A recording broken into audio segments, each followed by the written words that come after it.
Hello everyone, my name is Dr. Joy, and in this video I'm going to be talking to you about how you can improve your sleep for a better brain and body health in general. So have you sometimes spent a night tossing and turning?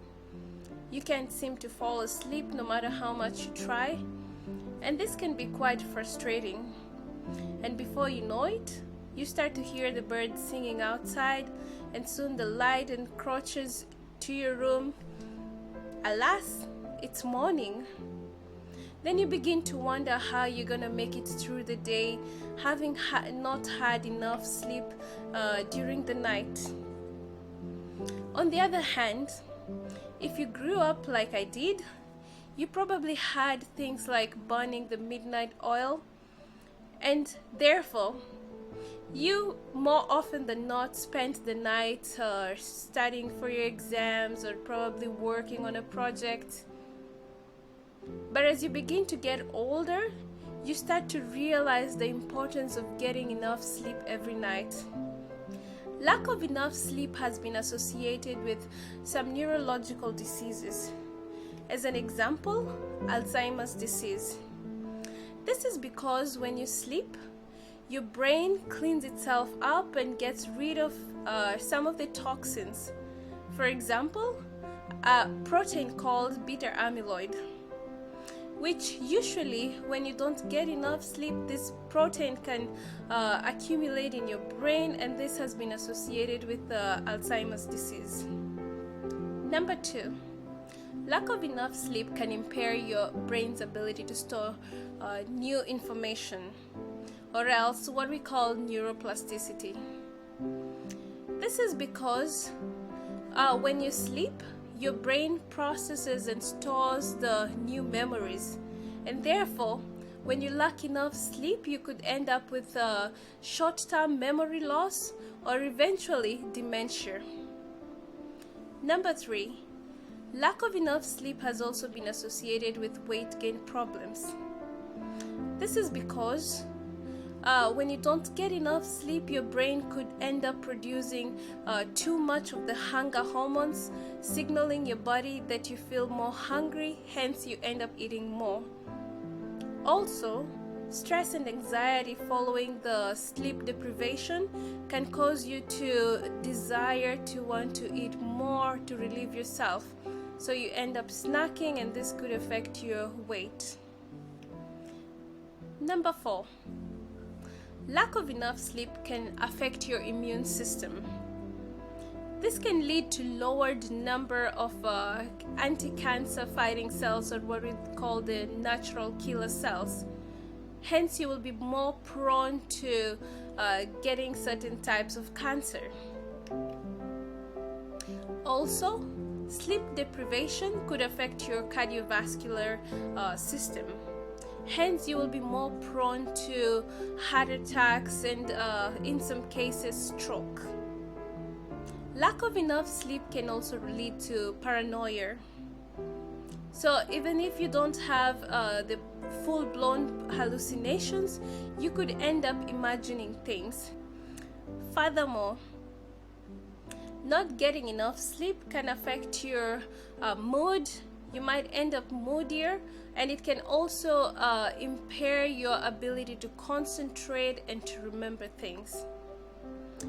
This can be linked to impaired judgments, just like alcohol, and it can increase your risks of getting into an accident. Now that you know the negative effects of not getting enough sleep, so what can you do about it? Of course, there is no one-size-fits-all solution for every person, but here are some useful tips that can help you improve your sleep for a better brain and body health. Rule number 1, sleep in a cool room. It's usually recommended to sleep in a cool room with temperatures between 65 to 67 degrees Fahrenheit. Sometimes you may think that sleeping in a hot and toasty room can help you fall asleep much faster and you can sleep longer. However, in general, when temperature drops in the evening, it usually signals our bodies to produce a molecule called melatonin, which signals your body that it's time to fall asleep. Therefore, sleeping in a hot, toasty room can impair that process. The circadian rhythm may also be associated to certain brain networks, like the emotion and arousal processing. All in all, it's important to have that regular pattern and sleeping in a cool, comfortable room. Moreover, darkness outside and inside your house signals your brain that it's time to fall asleep. Therefore, you should try as much as possible to turn off your phone and your computer screens at least an hour or two before bedtime.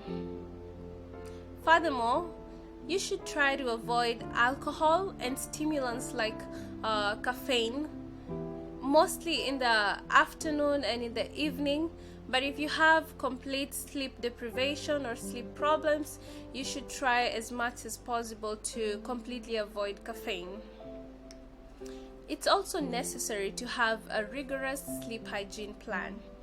This means going to bed at regular times every night and waking up at regular times each morning. And it's a good practice to avoid snoozing your alarm. It's also very necessary to try to get regular exercise every single day.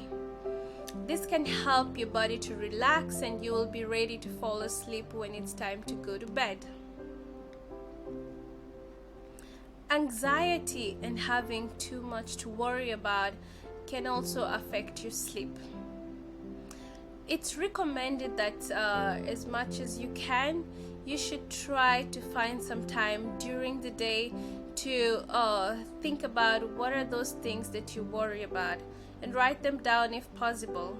Then you can assess to see what problems you can take care of, what others you need to find solutions for, wait if there is no way to fix it at the moment, because essentially you should avoid taking your worries to your bed. Your bed should ideally be used for sleep and not for worrying, not a place to worry. So this will form a good habit and good pattern to help you fall asleep better. So one other thing that you could do is to try to have some background music. Having white noise in your room can help to distract your brain so that your mind stops jumping all over the place, and eventually you may end up relaxing and falling asleep. And if this doesn't work for you and you've been lying there in bed for a long time, you just can't seem to fall asleep, you could probably try getting out of bed for perhaps half hour or 1 hour and try to do other things like tidying up your house or reading a book. And after a while, you can go back to bed. And eventually, you will most probably be able to fall asleep. We've come to the end of this video. I hope you got some useful tips on how to improve your sleep for your better brain and body health in general. Until next time, thanks for watching. Bye bye.